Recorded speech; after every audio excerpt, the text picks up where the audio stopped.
Olá, tudo bem? Bem-vindo ao canal Viver de Renda. Se inscreva no canal, deixe seu like e compartilhe com os amigos. Nos siga também no Instagram, o Viver de Renda Canal. É um canal complementar a esse, então é muito importante você também estar no Instagram, porque tem muitas informações que eu coloco lá no dia a dia, posts que eu vou fazendo, que são complementares às coisas que muitas vezes eu abordo também nos vídeos. Então vale a pena acompanhar as duas páginas, vamos dizer assim, do canal, tanto no Instagram como aqui no YouTube. Estamos fazendo uma série, o Como Escolher Boas Empresas para Investir.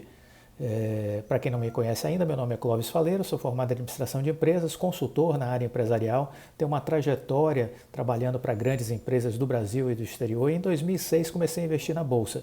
Essa experiência profissional, vivendo o ambiente corporativo, conhecendo grandes empresas, podendo trabalhar e ver como funciona a dinâmica dessas empresas, entendendo suas estratégias, sua visão de mercado, a forma como tomam decisões, os seus planejamentos, tudo isso me ajuda no dia a dia a estudar as empresas e escolher boas oportunidades de valorização para os meus investimentos.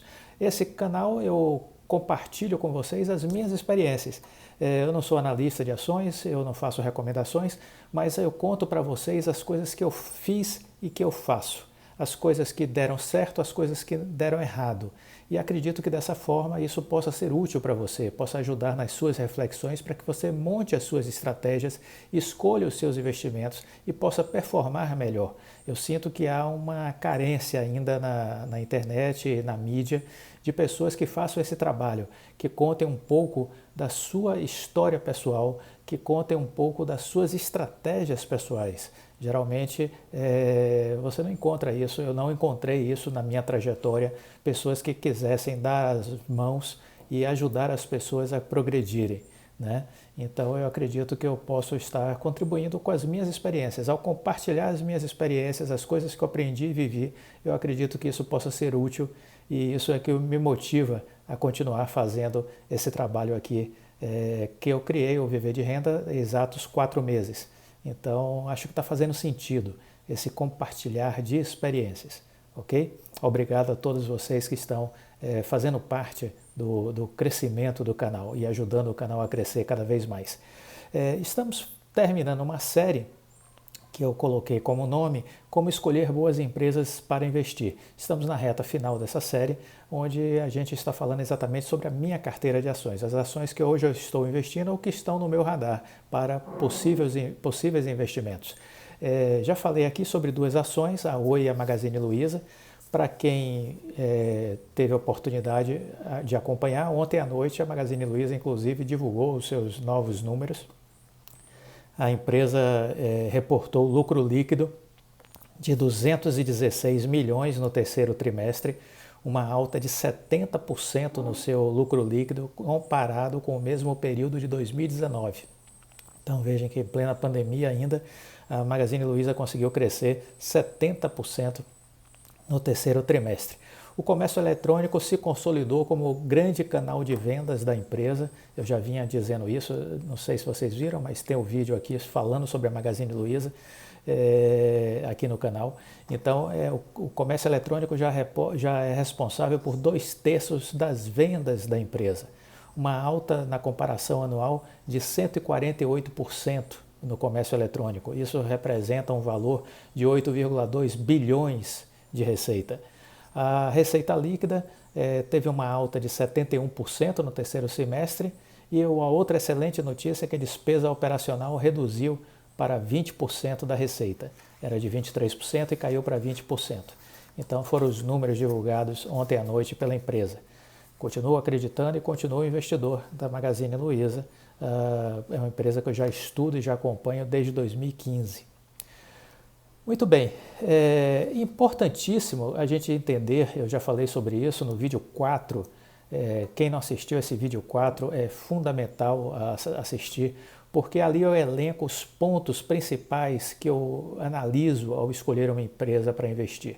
Então eu preciso conhecer a história dessa empresa, seus negócios principais, sua área de atuação, se é só no Brasil, se é no exterior, preciso estudar quem são os seus concorrentes, como está ela diante dessas concorrências, como está a tendência do seu setor de atuação, dos seus setores de atuação, que influência tem o câmbio sobre os seus negócios, ela é muito dependente ou não das ações dos governos.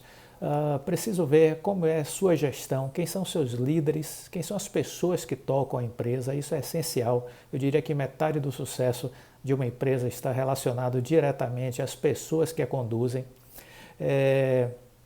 Preciso ver como está a parte de tecnologia, de inovação, qual é a capacidade dessa empresa continuar crescendo ao longo do tempo. Enfim, preciso ver os seus números, né, o seu balanço trimestral, o seu balanço anual e fazer os comparativos para ver como está a questão da empresa com relação à receita, com relação ao endividamento, com relação à margem de lucro. Tudo isso é importante de observar.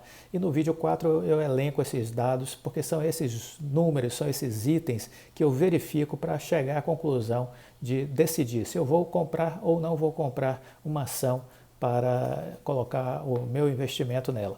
Muito bem, dito isso, quero reforçar aqui mais uma vez um raciocínio do Warren Buffett. O Warren Buffett ele já disse o seguinte uma vez, e repete como se fosse um mantra: o risco vem de não saber o que você está fazendo. O risco vem de não saber o que você está fazendo. Então, se você não sabe o que está acontecendo, se você não sabe o que está fazendo, o risco de você perder o seu dinheiro é gigantesco. Então, estude. É o estudo, é o conhecimento que vai fazer com que você possa multiplicar o seu capital, ok? E uma outra coisa que o Warren Buffett sempre diz, se você não controla as suas emoções, você jamais vai conseguir controlar o seu dinheiro. Se você não controla as suas emoções, você jamais vai conseguir controlar o seu dinheiro. Então é importantíssimo calma, paciência, equilíbrio emocional, inteligência emocional, ansiedade, estresse, medo, pânico, isso tudo são péssimos conselheiros para o investidor. Bom, após falar isso, vamos então falar da nova empresa da minha carteira, que é uma empresa que eu já tenho ela desde do final de julho, eu comecei a comprar ela, que é a Marfrig. Marfrig está no setor de proteínas, né? É uma empresa que vende produtos que possuem demanda no planeta inteiro.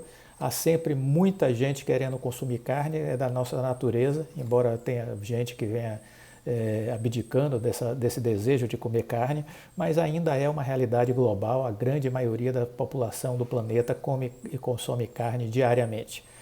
Os resultados da empresa devem vir fortes agora no terceiro e no quarto trimestre desse ano, é a minha expectativa. Provavelmente hoje é dia 10, dia 12 de novembro, se não me falha a memória, está prevista a divulgação do relatório do balanço da Marfrig do terceiro trimestre. Eu acredito que ele vai vir fortemente impactado pela alta do dólar, que vai influenciar nos seus números, e além disso a cotação do boi gordo, que está em trajetória de alta, né? Aí eu quero pontuar aqui, eu vou fazer um parênteses para mostrar a vocês que existem sempre janelas de oportunidades na crise. Veja vocês que a Marfrig, ela teve em 18 de março uma queda por conta da crise, da pandemia, né, que causou um pânico generalizado. As suas ações despencaram para R$ 6,44. Quem teve capital e aproveitou essa oportunidade, viu as ações chegarem a R$ 18,00 no dia 26 de agosto. Então veja, quem comprou a R$ 6,44 pôde realizar lucro a R$ 18,00 no dia 26 de agosto. Nenhuma aplicação, nenhum outro investimento vai lhe gerar tanto dinheiro quanto a Bolsa de Valores. As pessoas ficam, não, vou botar meu dinheiro em título tesouro, renda fixa, letra de crédito agrícola, imobiliário, investir em fundos imobiliários. Olha, esquece tudo isso que a riqueza não passa por aí. O caminho da riqueza passa pelo mercado de ações. Agora, óbvio, há N ações e você precisa escolher as boas empresas com grande potencial de valorização e saber como um sniper o momento certo de atirar, ou seja, escolher o momento certo de comprar a ação. E nessas grandes correções sempre surgem momentos super certos para você investir. Eu não comprei a Marfrig quando teve essa queda, Nessa época eu estava aportando dinheiro na Magazine Luiza, foi a minha escolha. Mas nessa época também a Marfrig foi uma grande oportunidade para quem estava acompanhando a empresa. Então veja, o que mudou de 6,44 para 18,07? Era a mesma empresa, não mudou nada, os seus fundamentos continuaram os mesmos, apenas o pânico levou o preço a despencar. Então nessas horas você entra comprando feliz da vida, sem medo de errar, sem medo de ser feliz, entendeu? O que é que aconteceu no segundo trimestre? O segundo trimestre da Marfrig foi excelente. Os resultados foram recordes nas suas indústrias, que ela tem indústria tanto na América do Norte como na América do Sul. E os resultados das indústrias da Marfrig, tanto na América do Norte como na América do Sul, foram recordes em toda a sua história. Ela está sendo beneficiada pela demanda chinesa, embora tenha sido nos últimos meses penalizada um pouco, inclusive suas ações corrigiram, por conta de bloqueios que aconteceram na China, por conta de frigoríficos nacionais terem feito vendas de carnes, lotes de carnes que chegaram lá com as embalagens contaminadas de coronavírus. Então isso acabou gerando bloqueios e afetou um pouco a imagem e, consequentemente, afetou o preço da ação da Marfrig, que fez uma ligeira correção nesses últimos meses. Mas o que a gente pode destacar? A gente pode destacar que a Marfrig, portanto, hoje ela tem 70% da sua exposição no mercado americano. Esse é um dado ótimo, porque é um pé que a empresa tem nos Estados Unidos, com plantas industriais e com vendas, que isso já representa 70% do resultado dentro dos Estados Unidos, né? E isso em dólar, né? Então isso é muito importante. Uma outra coisa extremamente importante é que a Marfrig continua tendo seus resultados fortemente impulsionados pela demanda crescente da China e de Hong Kong, sobretudo. Entendeu? China e Hong Kong são os carros-chefes, vamos dizer assim, nesse mercado de compra da produção da Marfrig. E, portanto, a gente enxerga assim, um potencial de interessante para a empresa, um bom posicionamento estratégico e boas perspectivas para a empresa, né?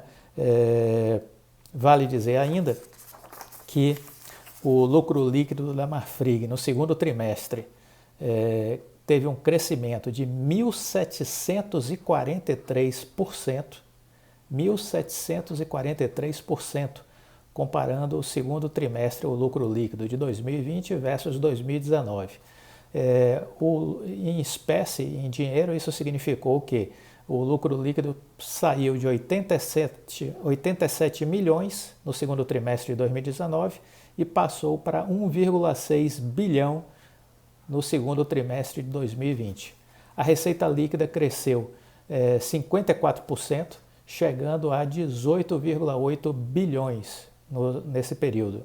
E o EBITDA foi corrigido, ajustado em 266%, chegando a 4 bilhões. Ou seja, os números do segundo trimestre vieram muito bons para a empresa. E a gente acredita que agora, o terceiro e quarto trimestre, os números virão ainda melhores. Vamos aguardar que agora, dia 12 de novembro, vai estar sendo divulgado os resultados do terceiro trimestre da Marfrig.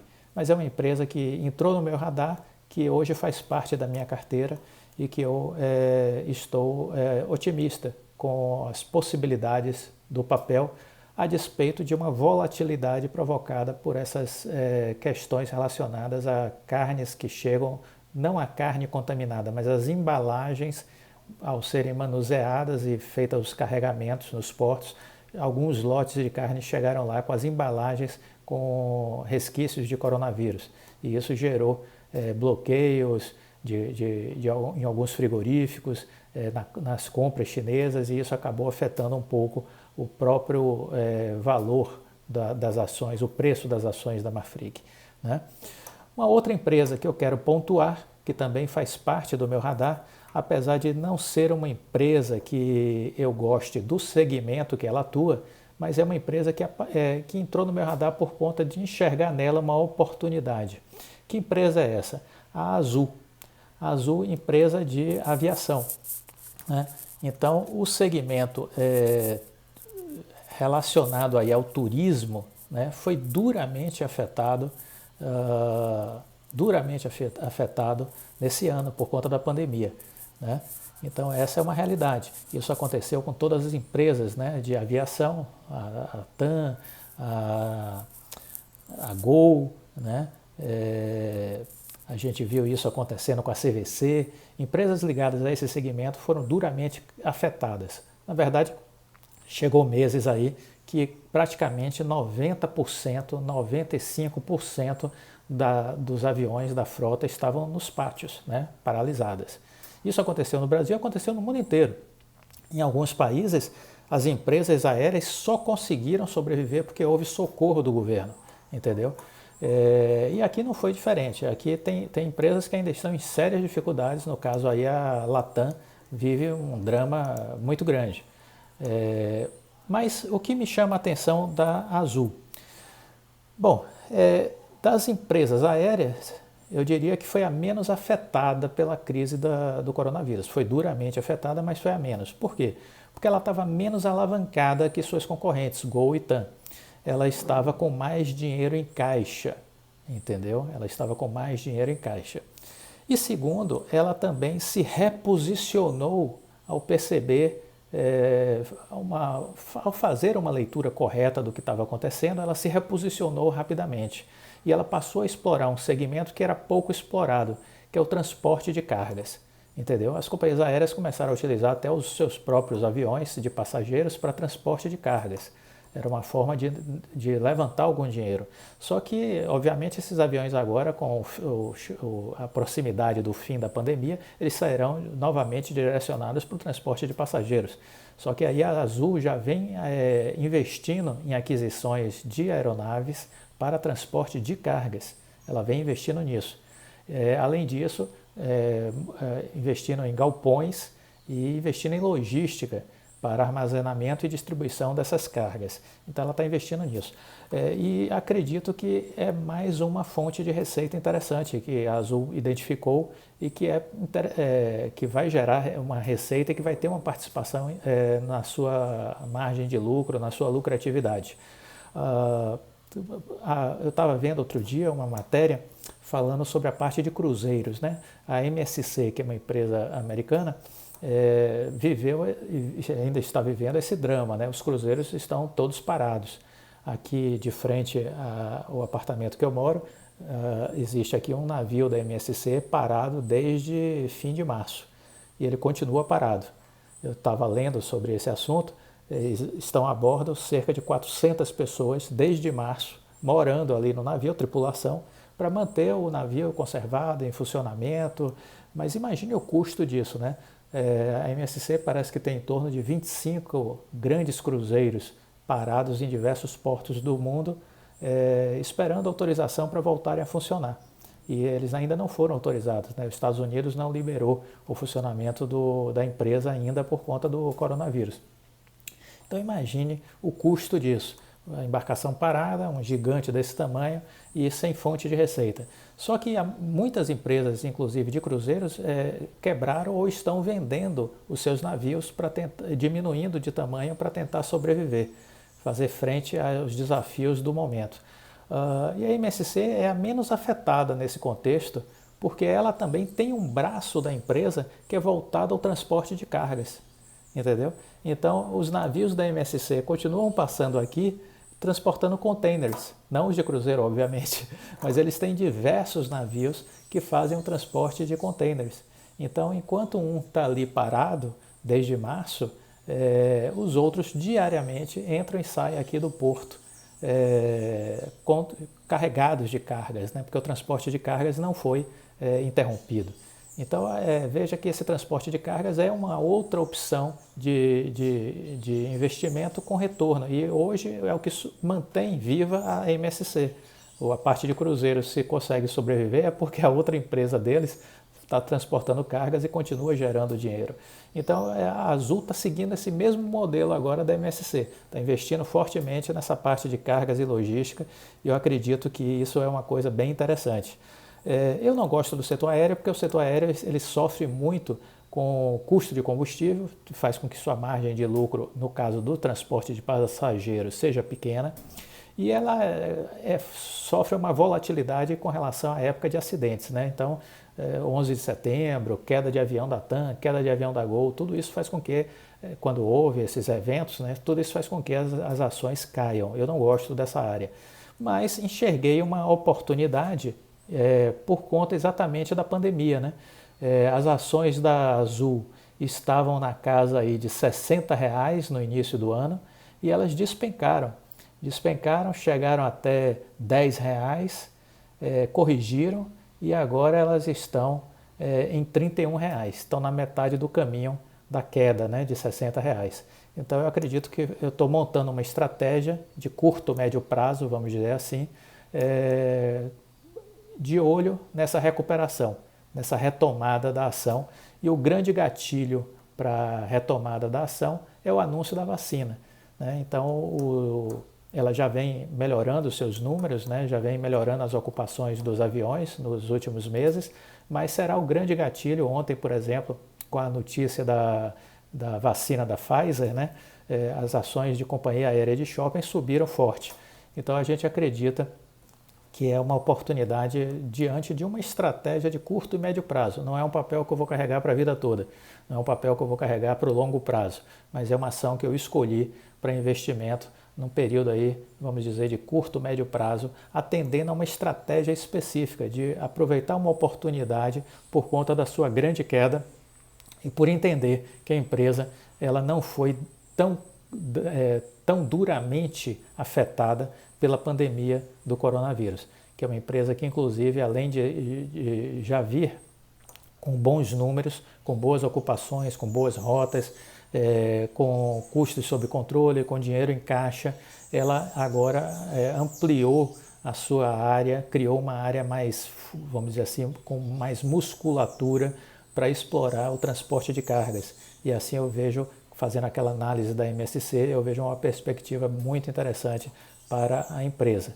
Então são duas ações que eu tenho em carteira e que eu estou compartilhando com vocês a minha carteira, mostrando as análises que eu faço e como eu chego à decisão de comprar ou não comprar uma empresa. Espero que esse conteúdo seja útil para você, que isso possa orientar as suas reflexões e você chegue às suas escolhas, às suas decisões. Não são as minhas decisões, são as suas. A responsabilidade é de cada um de nós, de escolher o momento certo e as melhores empresas para investir. Uma coisa é certa, você precisa estudar sempre a empresa e não pode, não deve ficar seguindo dicas de youtuber, dicas de imprensa, nada disso. Você precisa estudar e chegar às suas conclusões. É isso que vai fazer diferença na sua vida. Até a próxima. Tchau.